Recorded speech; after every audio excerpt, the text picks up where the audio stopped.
Hello everyone, हम लोगों ने मेटाबॉलिक पाथवे सीरीज स्टार्ट करी थी जिसमें हम लोगों ने ग्लाइकोलिसिस पढ़ा था। आज हम लोग शुरू से एक बार रिवीजन करेंगे। तो हमारा फर्स्ट टॉपिक आता है मेटाबॉलिज्म। मेटाबॉलिज्म क्या है? The whole sum of reactions that occur throughout the body within each and every cell that provide energy to our body is referred to as metabolism. The whole sum of reactions that occur throughout the body within each cell that provide the body with energy.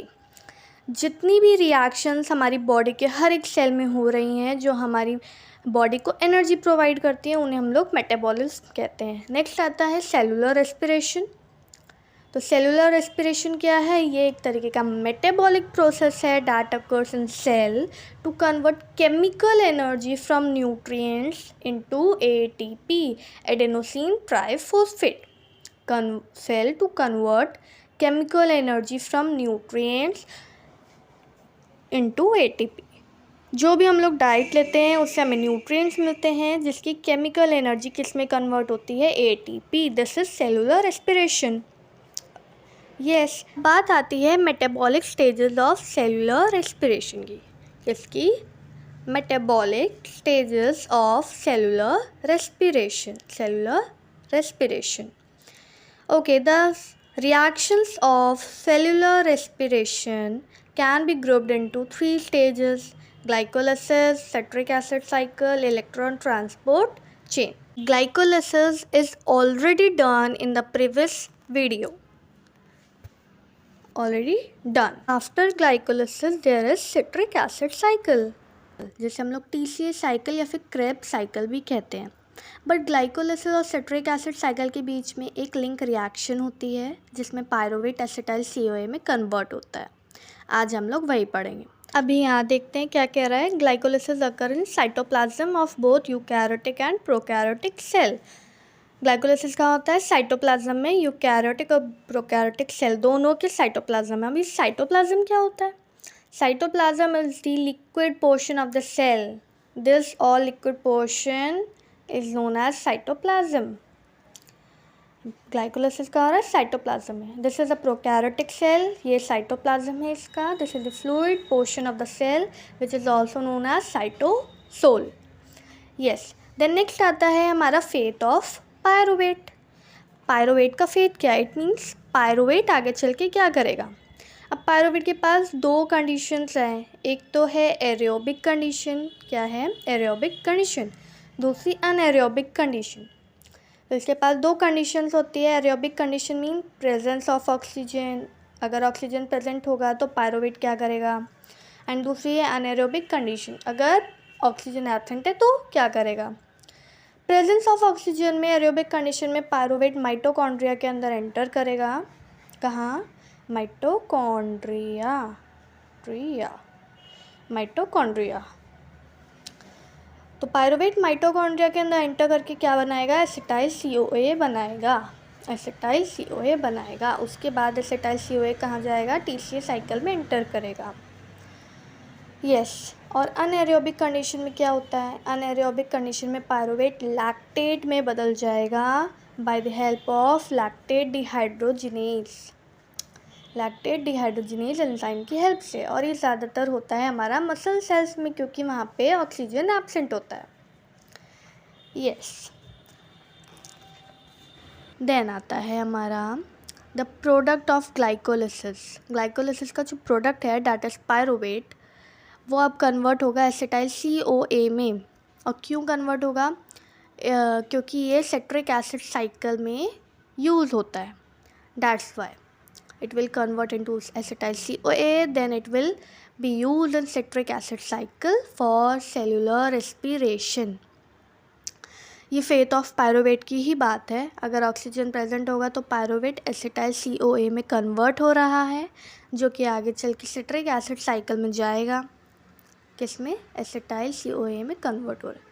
अगर oxygen absent है तो pyruvate will convert into lactate.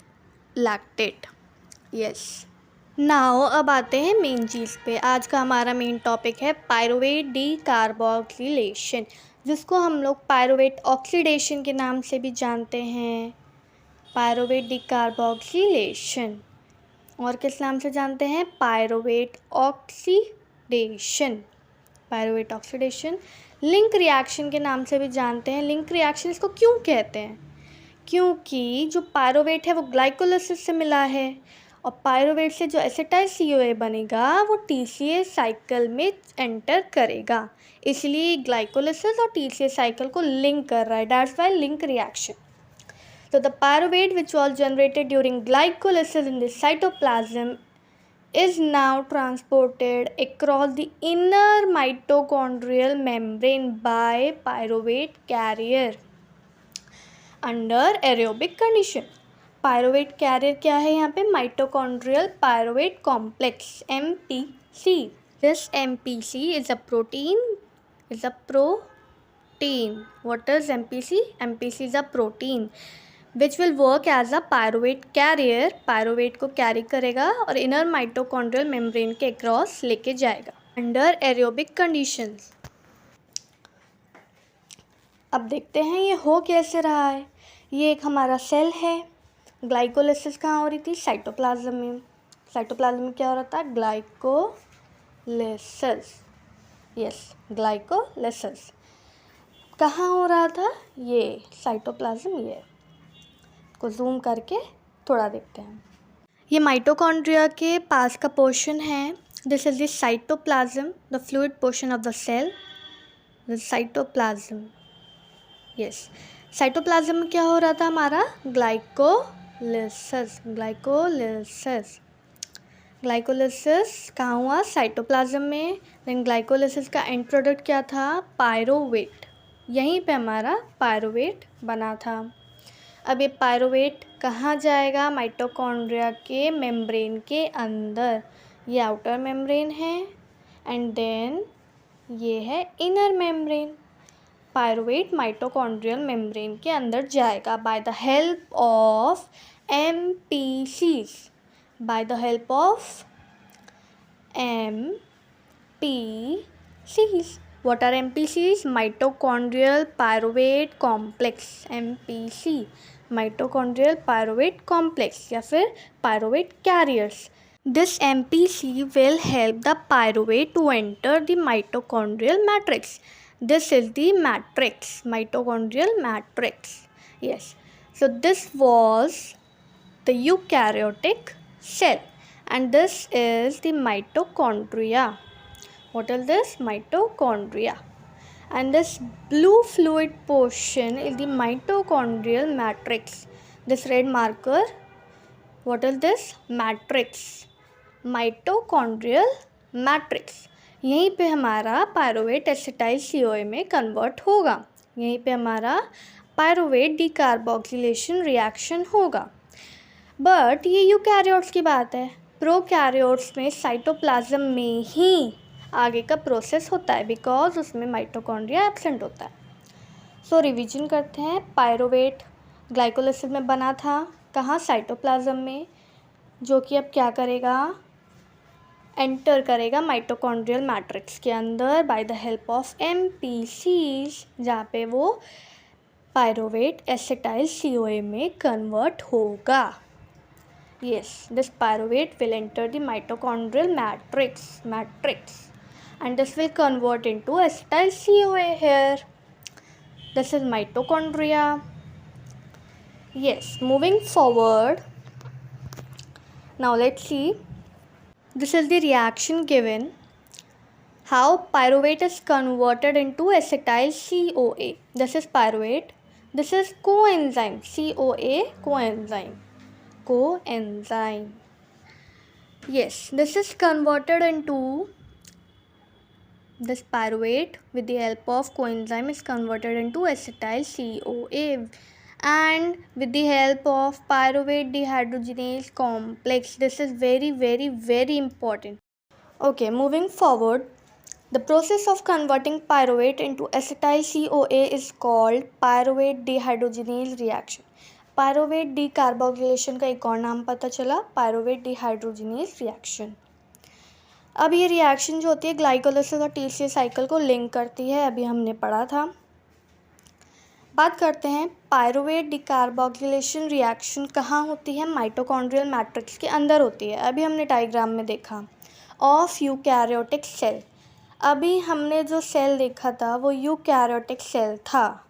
Prokaryotic cell में mitochondria absent होता है, इसलिए वहाँ पे ये वाली रिएक्शन साइटोप्लाज्म में ही होती है। कहाँ होती है, साइटोप्लाज्म में। यस, तो this reaction is catalysed by pyruvate dehydrogenase complex. ये एंजाइम्स का एक कॉम्प्लेक्स है जिसे हम लोग पीडीसी कहते हैं। इसके बारे में थोड़ा पढ़ते हैं। कहाँ लोकेटेड है, माइटोकॉन्ड्रियल मैट्रिक्स में पाया जाता है। ऑफकोर्स वहीं पाया जाएगा, वहीं रिएक्शन होनी है। एक से ज़्यादा एंजाइम से बना हुआ है, इसलिए मल्टी एंजाइम कॉम्प्लेक्स है। पार्टिकल वेट 6 मिलियन डाल्टन्स है। राइबोसोम से थोड़ा सा बड़ा होता है साइज में। इरिवर्सिबल प्रोसेस कराते हैं। रिवर्सिबल मतलब एक ही डायरेक्शन में प्रोसेस जारी है, एसिटाइल CoA से वापस पायरोवेट नहीं बनेगा। यस, तो these are the enzymes and coenzymes या फिर को फैक्टर्स कह सकते हैं of pyruvate dehydrogenase complex. Here we can see 3 enzymes. E1 is pyruvate dehydrogenase, E2 is dihydrolipoyl transacetylase, E3 is dihydrolipoyl dehydrogenase. These are the enzymes and these are the coenzymes. TPP, this works with E1, pyruvate dehydrogenase. Lipoic acid and CoA works with E2 enzyme, that is dihydrolipoyl transacetylase, whereas NAD plus and FAD works with E3 enzyme, dihydrolipoyl dehydrogenase. These are the enzymes and coenzymes of PDC. Yes, अभी हमारी body में आते कहाँ से यार, तो enzyme जो होते हैं वो एक तरीके से प्रोटीन्स होते हैं जो कि जीन एक्सप्रेशन के थ्रू हमारी बॉडी में बनते हैं, या फिर हम लोग कह लेते हैं these are encoded by DNA, encoded by DNA। Yes, और कोएंजाइम्स को फैक्टर्स कहाँ से आते हैं, ये विटामिन से डिराइव होते हैं। मतलब हम लोग जो भी डाइट लेते हैं उनसे जो हमें विटामिन मिलता है ये उनसे डिराइव्ड होते हैं। For example TPP is derived from vitamin B1. Thiamine pyrophosphate is derived from B1. Lipoic acid is derived from nutrient-rich foods such as spinach and broccoli. Yes. Whereas CoA coenzyme is derived from vitamin B5. And this vitamin B5 is present in eggs, meat and avocados. Yes, and if we talk about NAD+, then NAD+ is derived from vitamin B3. Yes, and vitamin B3 is present in meat, fish and whole grains. Yes, and if we talk about FAD is derived from vitamin B2, which is present in dairy products, eggs and in green vegetables. These are some examples only. Yes, हमें इनके source पता चल गए। अब हम steps देखेंगे कि reaction हो कैसे रही है। तो हमें एंजाइम कोएंजाइम समझ में आ गया, 3 एंजाइम्स थे, 5 कोएंजाइम्स थे, कहाँ से डिराइव्ड हुए ये भी पता चल गया। स्टेप्स क्या, फॉरवर्ड बढ़ते हैं स्टेप्स की तरफ। सबसे पहला स्टेप होता है हमारा decarboxylation. First step is decarboxylation. Decarboxylation का मतलब हुआ कार्बोक्सिल ग्रुप का रिमूवल। कार्बोक्सिल क्या है, COO। कार्बोक्सिल ग्रुप कौन सा होता है, COO माइनस। यस, ये कुछ ऐसा दिखता है, C double bond O single bond O minus. Yes, इस ग्रुप का रिमूवल होगा फर्स्ट स्टेप में। चलिए देखते हैं। ये है हमारा फर्स्ट स्टेप डीकार्बोक्सिलेशन का। हमारे पास पायरोवेट है जो ग्लाइकोलाइसिस से मिला था, पायरोवेट। हमें यहाँ दिख रहा है कार्बोक्सिल ग्रुप, ये है हमारा कार्बोक्सिल ग्रुप, यस। ये है E1-TPP। E1 is pyruvate dehydrogenase enzyme and TPP is coenzyme, जो कि E1 के साथ वर्क कर रहा है, कैटालाइज कर रहा है रिएक्शन को। ये कार्बन, ये रहा, ये double bond O, single bond OH है, मिथाइल ग्रुप, ये रहा, ओके। बट जहाँ पे कार्बोक्सिल ग्रुप था वहाँ पे हाइड्रोजन है, कार्बोक्सिल ग्रुप निकल गया CO2 की फॉर्म में, कार्बन डाइऑक्साइड निकल गया। अब बात आती है यार कि ये H आके जुड़े कहाँ से, तो ध्यान से देखिए 2H+ रिएक्शन में दिए गए हैं, वही H+ यहाँ आके जुड़े हैं।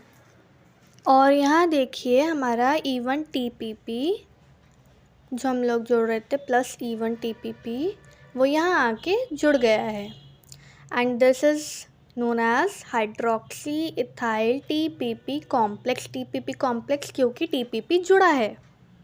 ये प्रोसेस था डीकार्बोक्सिलेशन का फर्स्ट स्टेप, यस। अब मूविंग फॉरवर्ड जो हमारा नेक्स्ट स्टेप है वो है ऑक्सीडेशन। क्या है? ऑक्सीडेशन। ऑक्सीडेशन क्या होता है? या तो ऑक्सीजन का गेन या तो हाइड्रोजन का रिमूवल। गेन ऑफ ऑक्सीजन या फिर removal of hydrogen is called oxidation. So अब हमारे सेकंड स्टेप में या तो गेन ऑफ ऑक्सीजन होगा या फिर हाइड्रोजन रिमूव होगा। थर्ड स्टेप हमारा है फॉर्मेशन ऑफ एसिटाइल CoA। अब यहाँ क्या हो रहा है देखते हैं। पायरोवेट कार्बोक्सिल ग्रुप जो था वो निकल चुका था और हमारा हाइड्रोक्सी इथाइल TPP कॉम्प्लेक्स बना था। अब बात आती है यही हाइड्रोक्सी इथाइल TPP कॉम्प्लेक्स जो है इसके साथ लिपोइक एसिड जुड़ेगा। क्या जुड़ेगा? Lipoic acid. ये है, जब जुड़ा तो हम लोग देखेंगे कि हमें क्या मिला।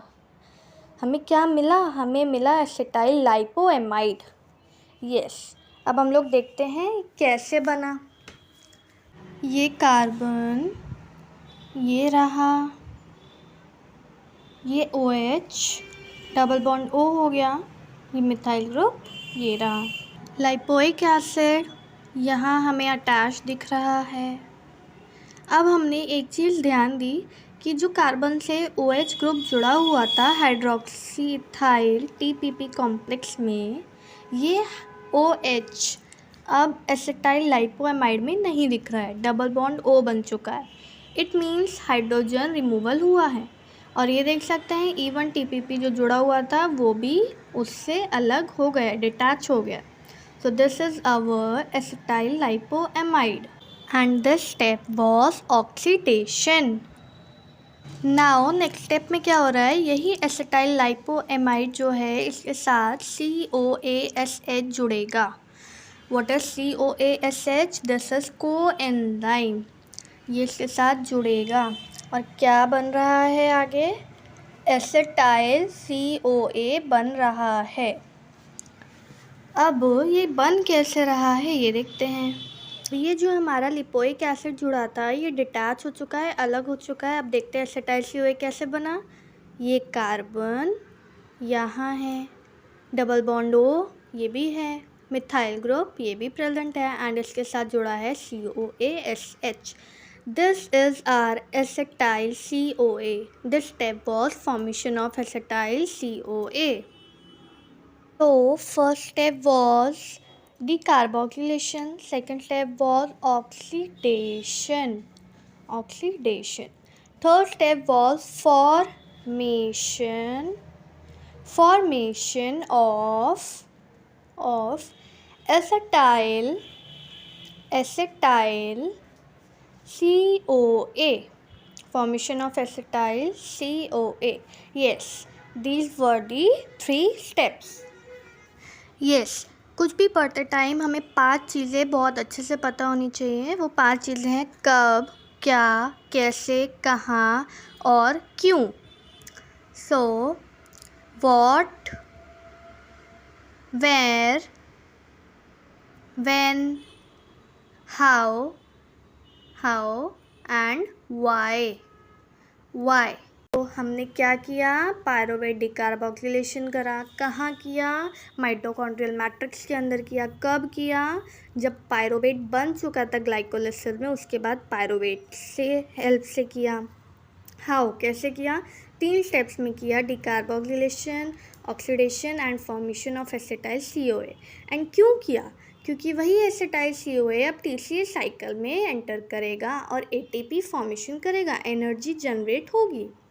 So this was all about today's topic, pyruvate decarboxylation or link reaction. In our next video, we will study about TCA cycle. Thank you.